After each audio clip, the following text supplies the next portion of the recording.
Hello everyone, we are the Group B and our advocacy is to stop elderly abuse. Around 1 in 6 elderly people suffers violence. Despite this fact, elderly abuse remains invisible. So, what is elderly abuse? Elderly abuse is a violence or any type of harm because of an older age.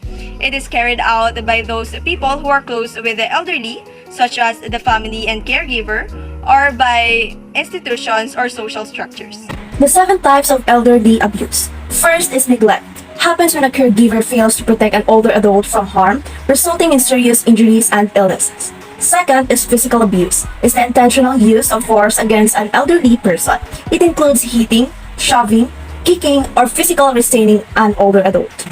Third is sexual abuse. Is forced or non-consensual sexual contact of any kind with an older adult. This includes sexual interactions with elders with dementia, Alzheimer's, or other cognitive disabilities that prevent them from giving consent.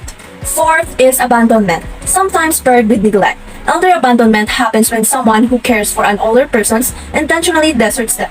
Fifth is emotional or psychological abuse, or intentional acts that inflict mental pain, fear, or distress on elder. Sixth is financial abuse. Is the illegal, unauthorized, or improper use of an older individual's resources. Nursing home staffs, family, or even strangers can all commit elder financial abuse. And lastly, self-neglect. Happens when elderly person is no longer able to meet their basic daily needs, and they suffer as a result. And older persons may be suffering from self-neglect if they can't drink or feed themselves without help, dress themselves, maintain basic hygiene, maintain their homes, maintain their financial affairs, and lastly is properly address their medical needs. Why elderly abuse happens. In some families, the members have a way of relating to each other that is generally hostile and non-nurturing. The adult children may have been abused by their parents and having learned to interact in such a manner, carry it into the next generation, or there may be some unresolved family conflicts which foster abuse. Any form of addiction can lead into breakdown of a person's ability to cope and function appropriately. This addiction can often lead into financial, physiological, and physical abuse of others. Ageism is a prejudicial view of older adults, whether intentional or not. Abuse may occur as a result of the ignorance surrounding the aging process and the needs of elderly people. Abuse and neglect can result from false negative stereotype of older adults having no use role, combined and non-acceptance of the increasing dependence that can accompany old age.